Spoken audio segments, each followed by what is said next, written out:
Welcome to Dentology, the Business of Dentistry podcast. In this podcast, we delve into the non-clinical aspects of dentistry with inspirational guests from across the profession. You will hear incredible life stories, pick up valuable business tips and be entertained. I'm Andy Acton and I'm joined by my co-host, Chris Drevens. Well, what a fabulous episode that was. What an inspiring lady. She's a whirlwind. Unbelievable, I think isn't it? Talk about, juggling balls or spinning plates. She's got a fair few of those. Yeah, I think she's definitely in the category of say yes and work out how to do it later. No fear. Absolutely. I think she's going to inspire people generally, but particularly females who are looking to move into the world of business. When they look at what she's achieved, it really shows there are no limits to what can be done. And I think surround yourself with good people. Yeah. Who will look after you and keep you safe. Yeah. It was a great episode. Great episode. I really hope people take a lot from it, and I'm sure you will find something interesting in this. If you do, please share the link with a friend or a colleague, and if you could subscribe, you'll find out about future episodes. That would be amazing. Thank you very much. Thank you very much. So here we are. We're very fortunate with another special guest. They keep coming. They do. They just are special guests every week. Exactly. And this week we are very fortunate. We have Saba Arif join us. And Saba is the founder and CEO of Smart Dental Compliance and Training. So welcome, Saba. How are you? Yeah, good to see you. Thank you. Thank you for the introduction.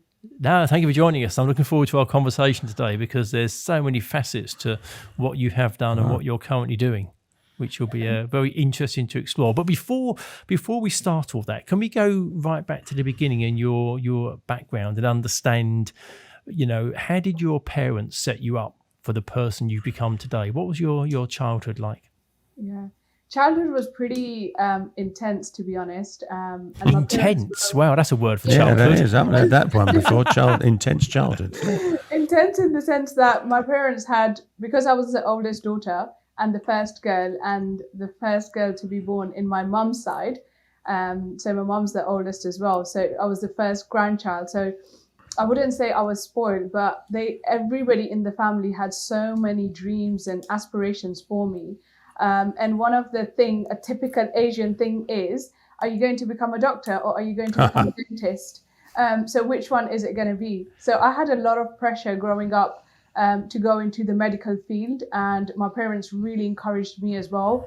And they had this thing that, no, I really want my daughter to become a doctor or a dentist. I don't know what it was, but it was always that. And she would. But there's a real recurring theme there, Saba. Yeah, we hear from lots of people the parent pressure. You've got a choice. You're a dentist, a doctor, or a failure.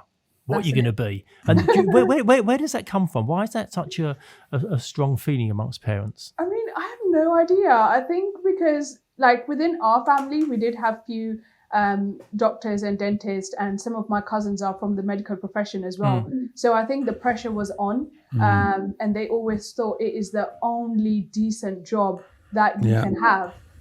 Whereas, and back in those days, yes, people did used to think very highly of doctors, dentists, and they still do. They still do. Medical profession is still absolutely great. But I do believe there's a lot of other professions which are really good that you can get into as well, especially being a female. They are.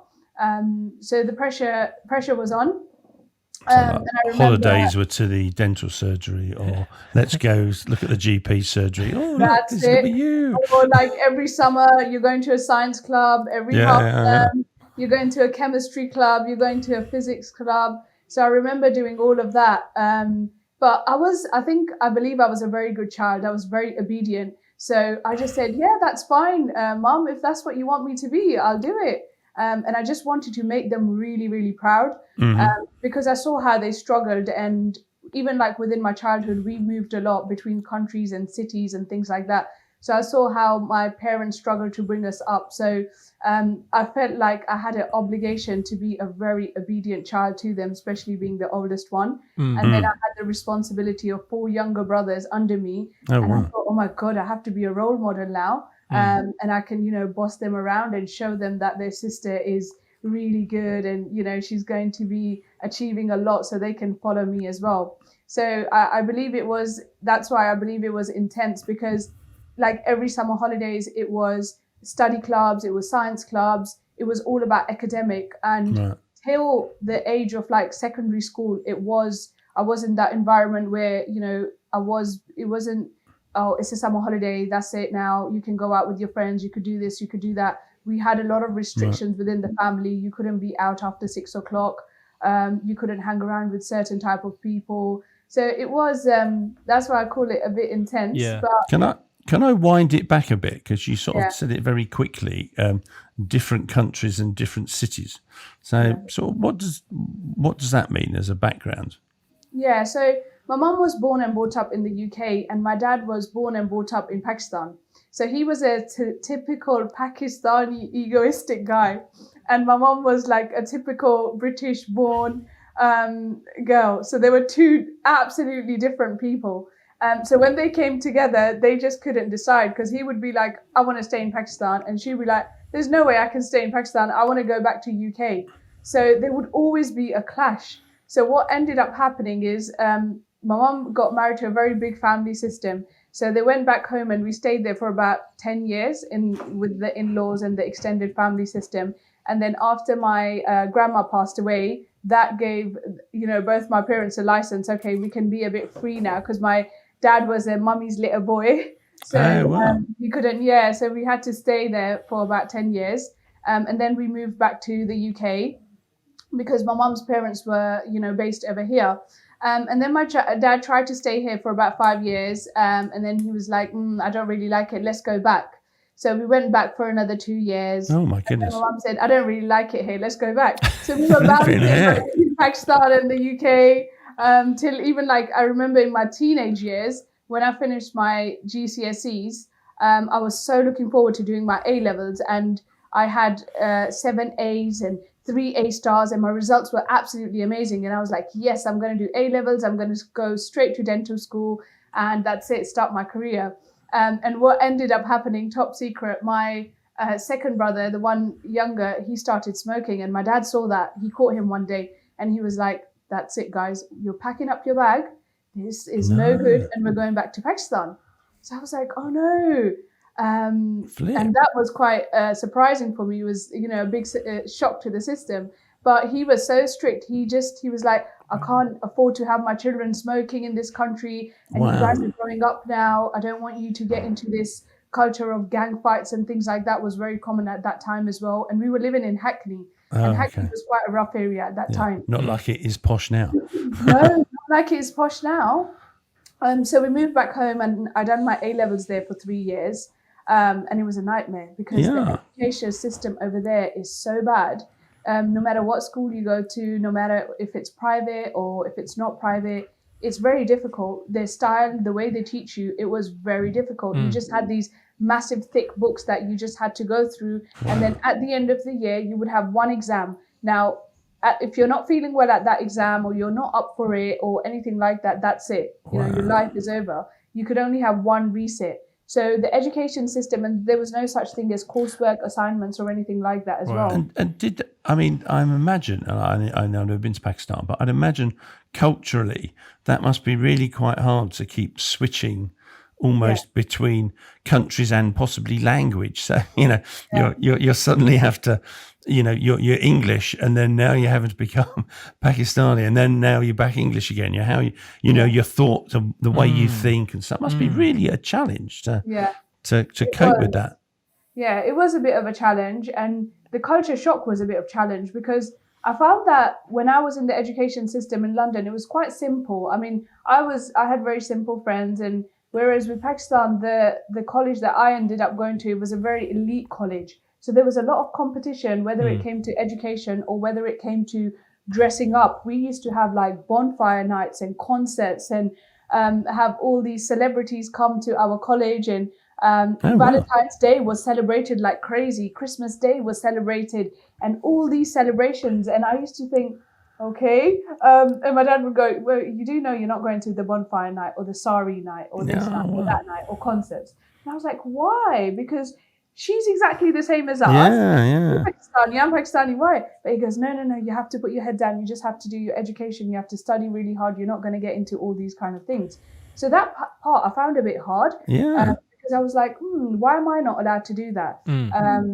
but I guess it's, it's the way you're born and brought up. Do you think the generations thinking of yourself now, and if and when, as and when you have children, you bring up children or advising cousins or whatever it might be, do you think your view on the importance of education will have changed slightly based on your own experience of how your parents kind of ingrained that in you?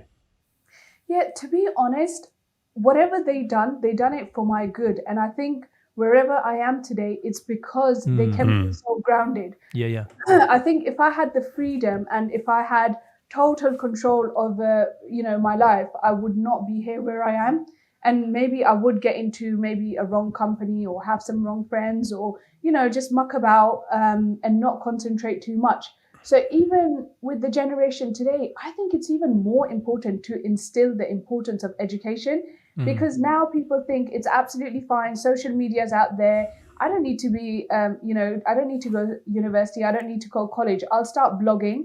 I'll start creating some fun videos on YouTube. I'll have over millions of followers and it's absolutely fine. I don't really need to get education.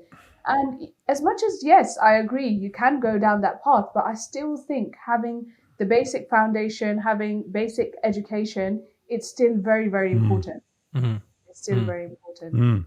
And then after your A-levels, you then carried on your education doing biomedical science at university. So obviously your parents got their wish that you went into medicine in some capacity or other. Yeah, some capacity or other. I actually said to them, I want to go back and I'm going to go to university. So I came back to the UK and I enrolled for biomedical science. And while I was doing biomedical science, my parents wasn't happy about me coming back. So did you come back on your own then? Yeah, I came back on my own. Wow. Yeah, I came back on my own. So I said, look, I've done my A-levels. I'm ready to go back. I'm ready to go to university and progress. So I came back, even though my brothers followed me, but I did come back. And then I enrolled into the universities to start biomedical science. And while I was doing that, I got approached by a company saying, are you looking for a job? Now, that was another big thing, right? So my dad's got 5 brothers and all of them have got 1 daughter and they're the eldest as well. So they're all in the similar situation. And in his family, girls do not work. You don't work. You just go and get really good education and they find you the richest guy in the whole wide world and they get you married and that's your life. That's it. The more richer your husband, the more successful you are as a woman. Wow. Right? You become a very educated housewife, a mother. That's it. So that was the concept. And that was the same. I mean, luckily I was allowed to come back and go to university, but I knew that he was thinking as well, right? Let's start, looking for someone for her. And I said, let me complete my education. I promise I'll come back and then you can look for, I don't know, an owner of airlines or whatever it is that he wanted. Whatever it is that he wanted, he had really big dreams to finding the richest husband. So when I came, I remember when I started going to university, obviously, getting your accommodation, there was a lot. And I remember I made a call and I said, Dad, I need to get a job. And he goes, why do you need a job for? I'm sending you money. You should be fine. I was like, no, Dad, I need to get a job. I need to start working and building my career and stuff. So you know what he done? He sent me a long list. He goes, you can't work in retail. You can't work in a restaurant. You can't work in a coffee shop. You can't work there. So I was like, so where am I supposed to get my first job? He goes, it has to be somewhere very decent. And I was like, okay, I don't know what you mean by very decent, but where exactly? He goes, oh, why don't you try a hospital or, a GP clinic or a dental practice or something like that? So I said, oh, okay, that's fine. I can try, even though I had 0 experience at that time. And then I got approached by an agency saying, would you like to work as a dental nurse? And I said, well, I don't have any qualification. I'm doing my biomedical science at the moment. I do want to get into dentistry after biomed, but that's what I'm doing. And they said, it's fine. The course is only 1-year course. Your classes are going to be on a Sunday, so it's not going to interfere with your university. So that was the second course I was doing while I was doing my degree. So I started my dental nursing, and then I was doing nursing every other Sunday. And then I was very lucky. I found a job, a Saturday dental nursing job. And that's when I got into nursing and I thought, oh my God, this is amazing. I just love dentistry. It's so cool. I love working with people's teeth. I love looking after the patients, the whole customer journey. And I was very intrigued. So when I finished my nursing, I was in the last year of biomedical science. The place where I was working on a Saturday, Smile Pod, I remember, they offered me a practice manager role. they said, look, you're absolutely amazing. We want to offer you a practice manager role. And I was like, yes, great. Lovely salary, nice short timings. It was only from 9 till 3 at that time, because they had another manager who was doing after 3. So I can manage everything very nicely. So I done that for 2 years, absolutely loved it. I progressed within that role as well. I became the area manager. So I was managing multiple sites as well before I left. And then I remember when that came to an end, I got a job opportunity from Bupa. And I remember applying to that and thinking, Saba, what the hell are you doing? You're never going to get that job. You're not even qualified to get that job. But I was a big daredevil. I would apply to the biggest job opportunities out there just to go and get experience in the interviews. Wow. That's what I wanted. So I would really throw myself out there. If there was a role saying Director of Compliance, you will see my CV be the first one in that company. Even though it said you need 25 years of experience, I was like, oh, forget about experience. I'll just learn as I go along and I'll be fine. So I remember going to, the day came and then I went to the interview for Bupa, and there was 2 operational managers there literally interrogating me, and I thought, I'm never going to get this job. But anyways, it was a good learning experience. And then I got back home. I had my last assignment to do for my university, and I was submitting that. And I got a call, and they said they actually really liked you and they would like to call you for another interview. I was like, oh God, damn. I never thought of that. I never ever. It wasn't supposed to go like that. No, it wasn't supposed to go like that. I actually thought, okay, get back to job hunting, or I'm okay with SmilePod, it doesn't matter. Or we'll apply to some really big firm again and see where it goes, and we'll get some experience. So they called me in the next week for a second interview, and I went. And after 2 weeks, they made a decision to offer me the role. And I was so excited, but I was so nervous at the same time as well. And I was just like, I don't know how I'm going to do this. So it was a clinical manager role where I was going to be managing at least 48 people across 18 different sites. So I was based in Bank at that time in central London.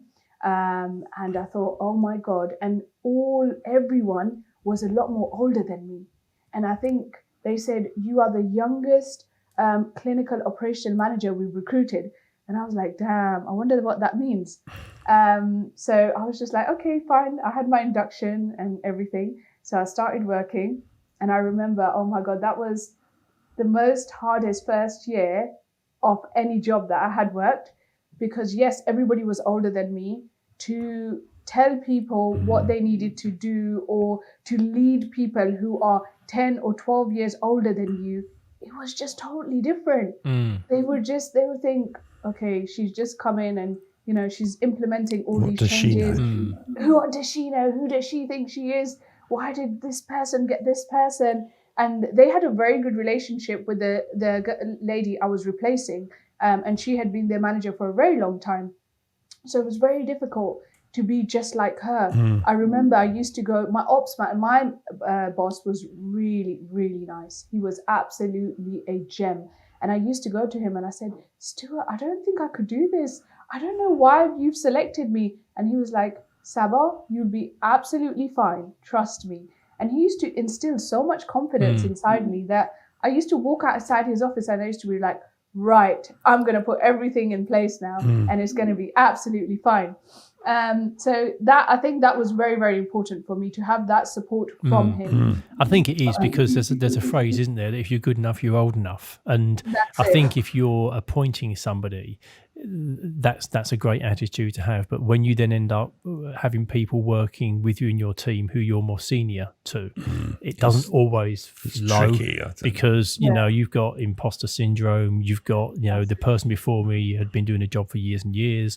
Am I going to gel with a team? So in the early days, that's and everybody's opinionated, aren't they? Yeah. That's very hard to go into an environment like that and succeed very quickly. Yeah.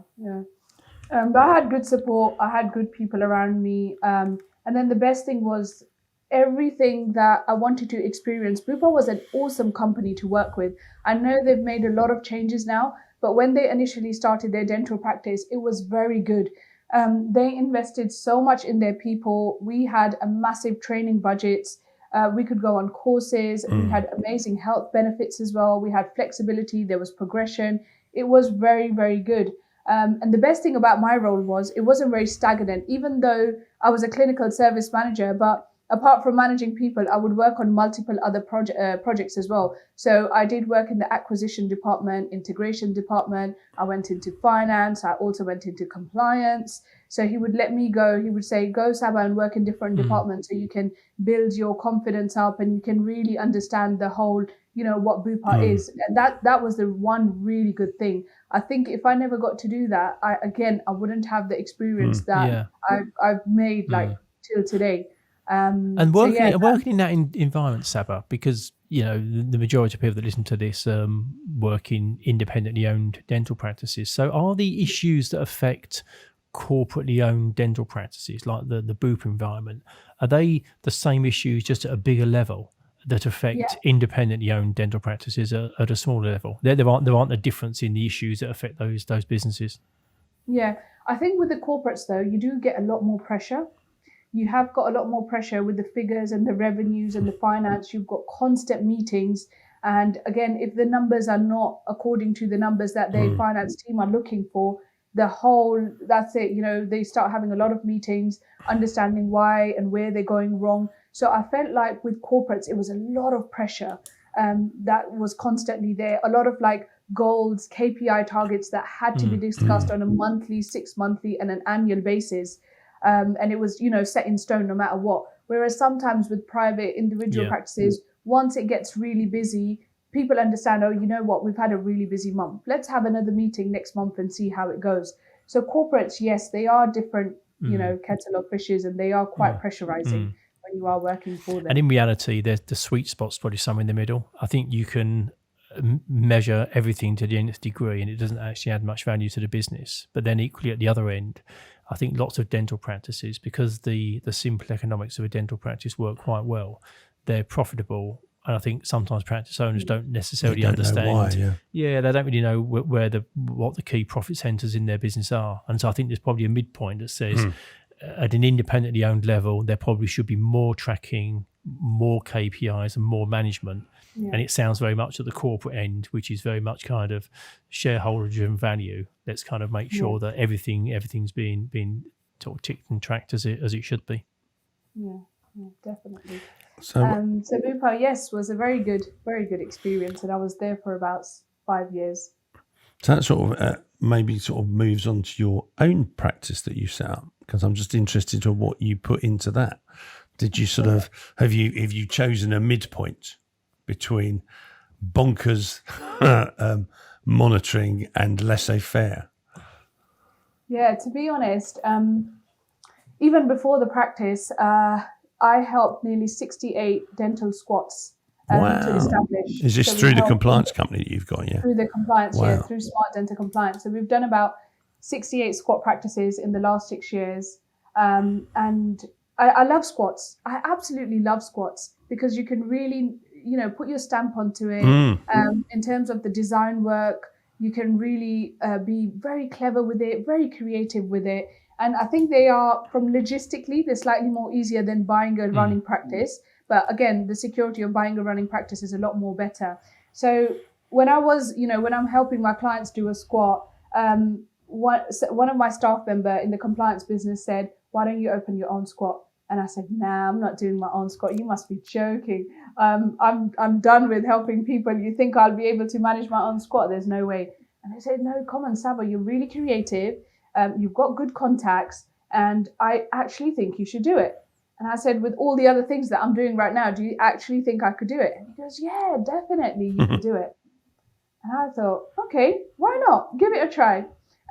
So I remember when I started looking for locations, and obviously, typically, it had to be somewhere near home. So I'm located in Southgate, in North London.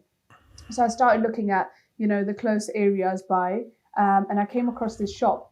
And with me, I have I would like to say I have good gut instinct. When I go and look at something, I can very easily visualize what I want that place to look like for me. So when I went to see this place, it was a very old clothes shop called Wild Daisy, and it had been shut down. And I went in, And instantly I could imagine, I was like, yeah, so the surgery is going to go here and here, reception area here, back area, relaxation area, decon, downstairs in the basement, everything. So it was all, the whole thing started picturing in my head.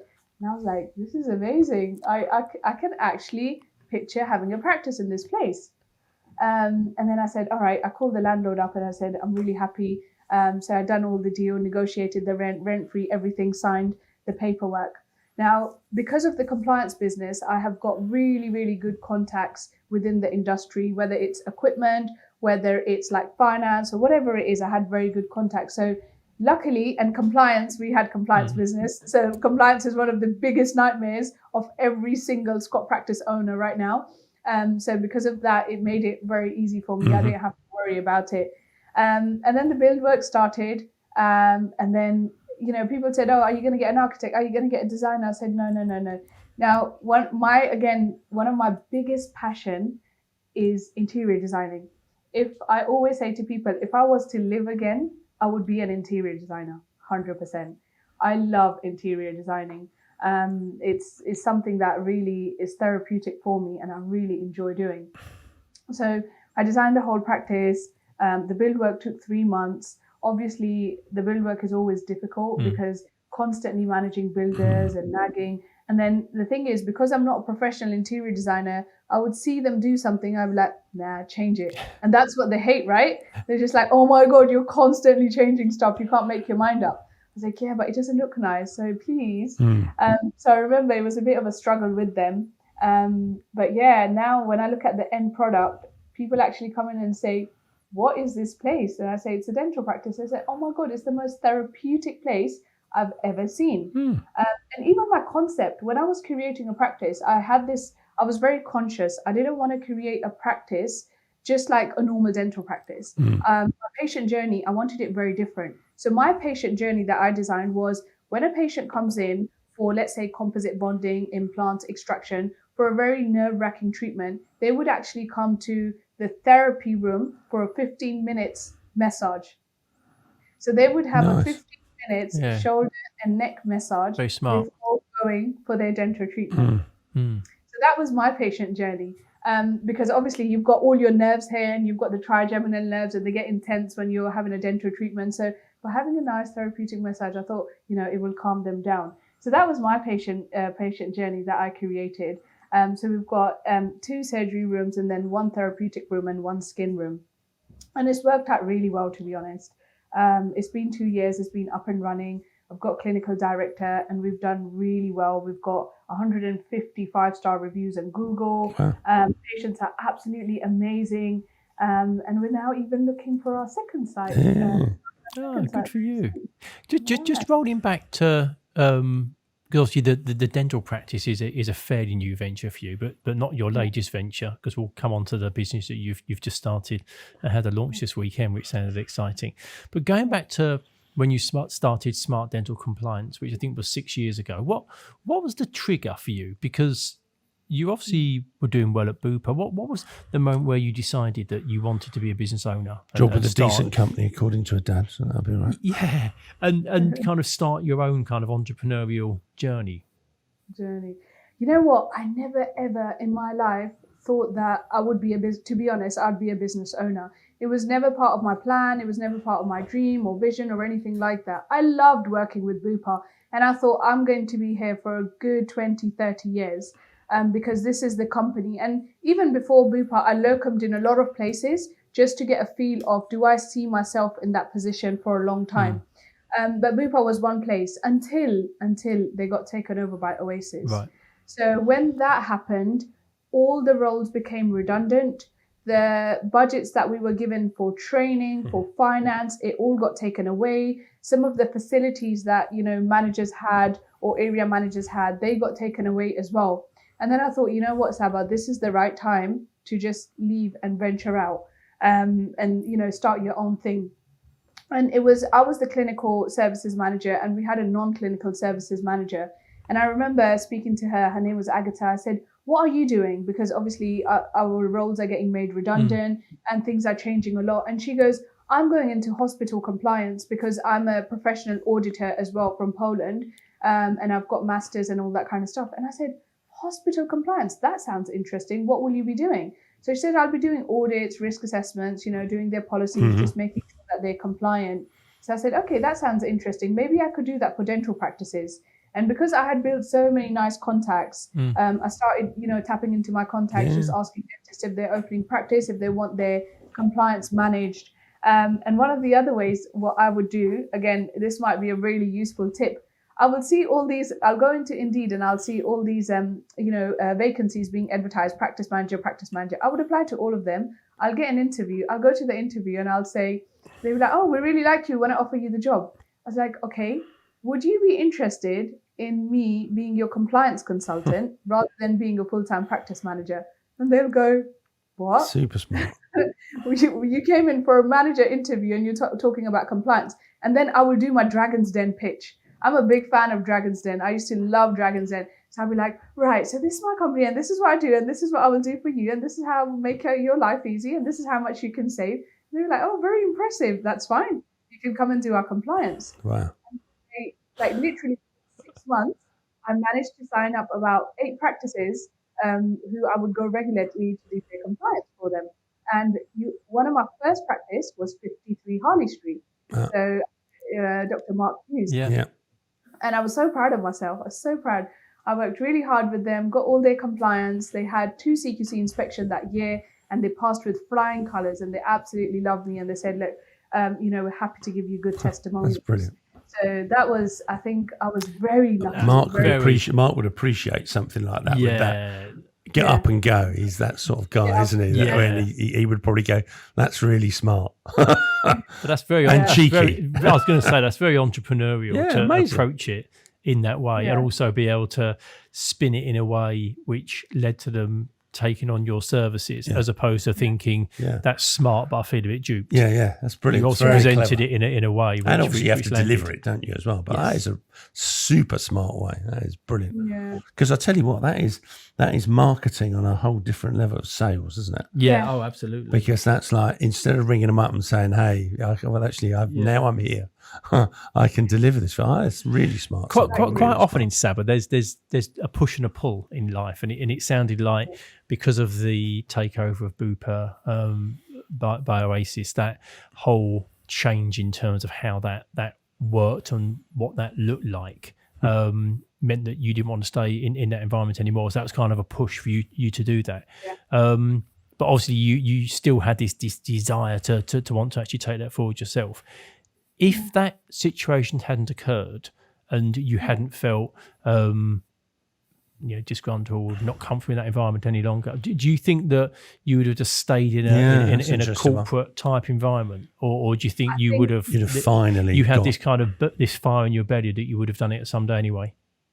No, actually I didn't. As I said, I was really, really happy at Bupa. And they even invested a lot on my training courses. I done Agile course, I done Prince, Project 2 management, whatever course I wanted to do. I was very academic. I always wanted to do a course constantly to improve myself and my knowledge. And they invested in that, and they gave me the opportunity to move between different departments. So I was never standing still, and I was always traveling between sites anyway. So I think I would have been there definitely long term if it didn't get taken over. Can I ask a question? I don't know. Is your dad still with us? Is he still alive or whatever? Yeah. I was going to say, what did he think when you go from the Pakistani woman who's very well educated to then find you and marry you off to someone to then find out his daughter's actually set up her own business? I'd be very intrigued to know how that conversation went. My dad is a very strong, hard person. He's not I don't even remember the last time I've seen him cry. I think that the only time was like when his mum died away. So he's like a very, he doesn't express his emotions. I know from inside, I hear from his friends, "Oh, your dad was talking about you." I was like, "Oh, right, okay." He's never actually confronted me and said, "Look, well done, I'm so proud of you." My mum does it very regularly. She's very emotional. So she does it a lot of the time, but my dad still doesn't. But I know from inside, when he talks to me about his friends and things like that, I'm just like, "All right, Dad, all right." He's proud. Yeah, he's proud. He can't quite say. Yeah, he can't quite get round to it. But he's proud. That's amazing. Yeah. What would you say are the myths of being the founder of a business? Because lots of people have kind of dreams and ambitions to own or run their own business, and I think there's quite an unfair phrase called a wannapreneur. A wannapreneur is somebody who constantly thinks they're going to set up a business, but they never quite get around to it. But what are the things that having been through the process, do you think are the myths of being a founder of a business? Yeah. One of the things I would say is you need a lot of motivation and dedication and loads. I remember when I had my my second child, it was a bit of I wasn't expecting it, and then I was pregnant, and then I remember going to my mum and crying and saying, "Oh my God, I want to get an abortion done," and she was like, "What? Are you crazy?" I was like, "I've just started Smart Dental Compliance and I can't deal with this," and and she was like, "No, you'll be fine." And I was actually hiding it from all my clients. And I remember for one of my clients, we were driving down to Bournemouth, and she said, "I want you to come and do some leadership and management training for my team next week." And I said to her, "Yeah, that's absolutely fine. As soon as I've had the baby, I'll come." And I remember her breaking literally on A406 and going, "Is everything all right?" And she goes, "Are you pregnant?" And I was just like, "Yeah, I'm due like literally in 3-4 days, but don't worry, I'll come and do your training. As soon as the baby comes out, I'll come and do your training." And she was like, "I didn't even know." And I said, yeah. So I didn't, I didn't even have a maternity leave even till the last day. I done my first dental show in London XL, and I was on my feet all day. And I remember it was very difficult. So one of the biggest things that I would definitely say to people is it's a lot of hard work. For the last 5 years, I haven't had any social life at all. Working 7 days a week, day, night, even sometimes my mum goes, "I think you've absolutely lost it." But the thing, you really have to enjoy it. I really thoroughly enjoy what I do. I love my work. I love working with people. I love progressing. When things all come to a reality and they start working, I absolutely love it. When my clients pass their CQC inspection, just to look at that smile on their face, it's just like, for me, it's like a dream come true. So it's hard work. It's really hard work. And nowadays, especially, there's so much competition that you think, "Oh, am I actually going to succeed?" But if you truly believe in yourself, I think you definitely 100%. I think that thing about being passionate is so true, because I think if you're not, then the hard days are too hard. I think if you are passionate and you truly believe it, because the good days are always easy. When things are going well, there's no issues. It's the hard days, and as business owners, a founder, there are hard days. But if you're passionate and you really believe there's something around the corner, you'll keep pushing. But without that, it's just a job, and that becomes quite hard to motivate yourself in those hard days. Yeah, definitely. And you need a good support system. I mean, my family is very supportive. My mum's been very supportive. I've got a brother who's very supportive of me. So I think without their support, it would have been very, very difficult. And then my team is absolutely amazing. This was one thing that I was very passionate about, because I always used to read a lot about how to make sure that your business is successful. And one of the things was make sure you look after your team. And because I was looked after from my manager, it was very easy for me to come and look after my team. So I felt, for me, it was like a second nature. And that's one of the things I would say I'm the most proud of right now. Like, if you get any of my team members and say, "What do you think of Saba?"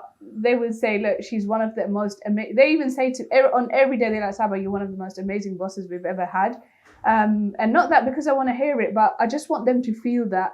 I say to them, "Look, we're going to spend more time in this place than we do at home. So I want you guys to be," and it's very difficult, especially when I'm coming from a corporate environment. Not a lot of my team got along with each other, and they didn't feel that way. No matter how many leadership events that I would organize or what I would do, there were certain things I couldn't control within Bupa. But the one thing I love within the company is I can control everything. So we have like the most amazing team events. So every quarter we will do a team event. Last one was Go Ape. The next one is barbecue on a boat in River Thames. We've got a target which we're going to hit, and we're going to Dubai next year as a team. So I really do invest a lot in them, whether it's their training, whether it's their development. I try to come across even though we've got little offices, I would never sit in an office. I would always sit with them. Whatever, the problem is, I would always speak to them. And I think that's the most important thing right now. You have to look after your team. And sometimes they say to me, Saba, in my last job, we had the most tiniest, teeniest staff room. And, the boss's office was triple size than our staff room. And we weren't paid on time. And it really hurts me when I think about this, especially owning a dental practice. I know exactly how much revenue, comes in and stuff. And if you're not investing back into your team, I think it's a big shame. It is. So that's one thing that I would say that I'm really proud of, is I've managed to build a really good team in the sense that, if I said, right, we're having a really tough month, let's do weekends to bring the numbers up, they'd be like, yeah, no problem, happily come. I've met a few of your team at the show, the last show, and there was a lot of energy on your stand. There was a real sense that they were happy to be there, not just because it was they actually wanted to be there, and they were great ambassadors for your business. Yes, we try to make everything really fun because, as you know, compliance can be a bit boring. Well, it is. People find I'm glad you followed up with it is. Yeah. Audits, risk assessment. So it is quite boring. And then, dentistry shows and things like that. So I always say to them, guys, don't worry, we're going to make it fun. We have different theme for each dentistry show. So this one was a beach party. The other one was air hostess. We were flying with partial CQC with flying colors with the airline theme and things like that. So we try to keep it really lively and fun so they can have fun at the same time as, do their work. It's a smart idea. So, and just on the dental compliance bit, are the compliance requirements of owning and running a dental practice, are they getting worse? Are they becoming more stringent? Is it harder to effectively run a dental practice? Or is that just one of those kind of urban myths that actually it's not getting harder, but everyone just feels it's getting harder? No. It is getting harder. It is. Because the CQC are expanding. They've got a very diverse team now. What they look for is different. So it's not like, before you had the Bob standard list, right? If you've got this, that's it. You need this and you need that audit and you need this audit. And now it's not like that. Now every inspection is different. They would pick up on different things. Different inspectors would have different perspectives and they would look at different areas. So you might have an inspection where they're very hot on medication, or you might have an inspection where they're very hot on policies, but not audits. So even though, yes, they say that they are trying to streamline things and make it easy, but I think it's getting a lot more harder. There's a lot more paperwork, especially for squat practices. It's not really that simple and easy. And especially after COVID, they have put a lot of things in place. They've put a lot of requirements in place as well. And inspections are hard and they are nerve-wracking. Trust me, even I am a compliance consultant. I remember when I had an inspection for my practice, I was like, oh my God. I hope it's going to be okay. So if I'm saying that, I can, you can imagine how dentists will feel for their practices when it comes to compliance. Absolutely. Scary. And just to finish up, we've got two questions we're going to ask you at the end, but before we get to that, so you set up your own dental practice, you're looking for a second site, you've got your compliance and training business, and then tell us about the other business that you're involved in that you had the launch of just this weekend. Too much time on our hands. I was going to say, and you've got young children. Yeah, it's like Wonder Woman. You can do everything. 8 days a week. Very passionate. Yes. So we just had a launch of Dentology. So Dentology is a fitness and organic cafe. My mum's a nutritionist and she's been on my case for a very long time to change my diet to get fit, because when you're working, it's very easy and I love my chocolates. I'm a big sugar eater. I'm very sweet tooth. But, when you start hitting your 30s and you start what? I remember those decades. They're behind me now, but I do 30s. remember them. Let me just try and think of 30s. So I just thought, a year ago I started personal training, and I absolutely really love going to the gym. I'd go like every day. I started changing my diet, started eating a lot more healthier, cleaner. And then I thought, every time I would go to the gym, I wouldn't really feel comfortable with the environment. Because now gyms have become more like the social media thing. You go there to take selfies, to show your ass and to show your abs and all this. And sometimes I would feel really intimidated. I was like, oopsie daisy, I haven't got my 6 packs yet, or my glutes are not looking good at the moment. And then I was so lucky. I was standing in Dentizen. So Dentizen is in a really nice street where there's lots of shops. You've got the Bushu Park station that goes straight to Liverpool Street Station. And then you've got the post office. You've got lots of other little businesses, really nice ones. And I was standing in Dentizen and there was a shop right in front of us which done like clothing line. And the lady was packing up. So I went in and I said, "Oh, are you moving out?" She goes, "Yes, my lease has come to an end." And I always on the whole row, I really liked that shop out of all of them. And I said, "Can I have the landlord's number?" And she goes, "Yeah, sure." So she gave me the landlord's number. I spoke to the landlord. I said, "I'm really interested in your shop. It's really, really nice." And he goes, "Yeah, that's fine. It's available. We haven't put it in the market." So I gave him an offer and he said, "Yeah, I accept the offer." He sent me the lease paperwork. I signed it. I swear the next day I woke up, I was literally sweating. I said, "Oh my God, what the hell did I do? I've already got a dental practice. I've got a compliance business. We also have a dental nursing academy, which is a weekend thing, enamel learning. What am I going to do here? Like literally, it's opposite Dentizen." So, and then I thought, you know what? I'm just going to open because all of our staff members moaned. They said there's nowhere nice to eat around here. There's not nice food and there's no like gyms around here and things like that. So I said, "All right, guys, don't worry. You know what? We're going to open a really nice cafe. It's going to be all organic food, milkshakes, healthy juices, everything. And at the bottom, we're going to open a gym." And they all got excited. They go, "Saba, oh my God, are we going to get free membership?" And I was like, "Yeah, free membership. We'll enjoy it." We'll all enjoy it. So for them, because we wanted to organize some exercise classes in our office, but you know, office is an office environment. It's very hard to do it. And then I thought, okay, you know what, guys, I'm going to do it and you're going to have lots of fun. So we've got the smart compliance offices are right opposite Dentizen as well. So we've got a team of 12 consultants here. And then we've got Dentizen team. So we're like 20, 25 people anyway. Yeah. So I thought, perfect. Why not open a cafe? The team can have fun as well. It's a business, something that, you know, again, my brother wanted to do. So I said, okay, he can manage it all. And then the fitness side was good. Brilliant. Wow. Yeah, we had a very, very successful launch. What I love is you have this whole attitude of say yes and work out how to do it later. It's all very mellow, isn't it? I love the fact that it's like, we'll have a go at that. Yeah. Rather than kind of sit down and endlessly write business plans and work out, you know, doing the old SWOT analysis. Your attitude is I'll sign the paperwork and then work out how to do it. We work it out. You know what? You're absolutely right. That happened with Dentizen. I said, "I'll sign the lease and then we'll think about it." That happened with Dentology. I signed the lease and then I was like, oh my God.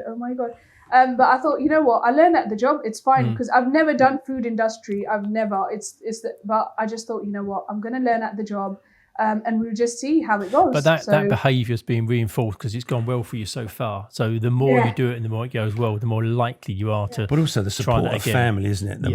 Your mum can do the nutrition, your brother's going to run it. So that has an element of trust, doesn't it? Which it's got a bit of good for you, Saba. No one's going to screw you over. What a brilliant story! Yeah, it's amazing. Story. Yeah. My team, they make fun of me and they actually say, "What's going to be next, Saba? What's next?" Yeah. And I said, "Oh, another Dentizen." And they actually, I told them today, and they were like, "Are you serious? You know, we just launched Dentology." I was like, "Yeah, I'm serious. Why not? Come on." And they're like, "Okay, we're looking forward to it." They've got to match your ambition. They've got to keep up. That's it. So they're very supportive and they're like, "Okay, sir, when are we going to see the site?" I was like, "Very soon." I'll go and find it first. Yeah. Well, it feels like this is going to be episode 1. I think at some point you're going to have to come back on in a little while and we'll find out what episode 2 looks like. We always ask our guests the same 2 questions. And the first question we have for you, just to wrap up, is if you could be the fly on the wall in a situation, when would that be? Where would you be? Who would be there? What would that look like?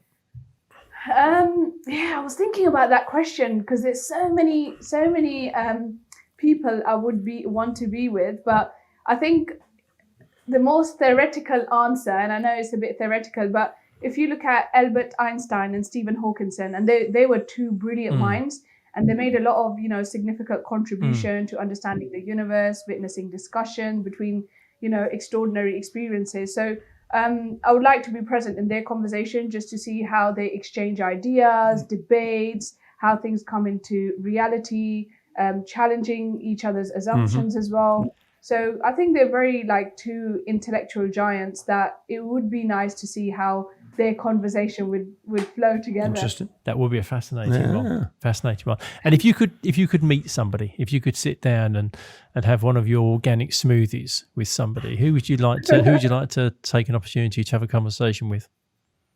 I'm really inspired by Stephen Bartlett at the moment. I think he's absolutely amazing. I listen to his podcast. He's so young. He's so entrepreneurial. He's got his hand in everything. He does the health and wellness. He's doing the softwares. He's really, really good. And, he's one of the youngest person to be in Dragon's Den as well. And I just love his enthusiasm. I love his quotes, the way he does his podcast with people, what he brings to the table, how he helps the youth as well. So I think he's quite an inspirational person for me at the moment. He's got a very fresh way of thinking and approach, isn't it? He seems to have landed at the right time for a right part of society as well. People seem to really engage with his kind of thought process and how he approaches things. Yeah, I mean, even the way he does all his social media, I think is absolutely amazing. Yeah. It's really good. I think, and then he shares it with people. Yeah, and I think a lot of it is authenticity. You feel that with him, you really do get what you see and you see what you get. It feels very genuine. Yeah, definitely. 100%. Brilliant. Yeah. Cheers, Saba. It's been wonderful. It's been wonderful. Yeah, it's been excellent. We won't keep you any longer because there's no shortage of things for you to be doing. You've got to go and do a business. Exactly. Your team are expecting you to open your second squat this afternoon, so we can't keep you for too much longer. No, it's been wonderful. We thank you for spending the time. Congratulations on your success so far, and I think it's going to be watch this space. I think the next 10, 20 years are going to be incredible for you. Thank you so much, guys. It was lovely being part of Dentology. Lovely. Thank you Thanks very for joining much. us, Saba. Have a good rest of the day. Thank you for listening to this episode of Dentology, where we discuss the business of dentistry. If you like what you heard, please do subscribe where you found this episode. That would be amazing. And also follow us on Instagram.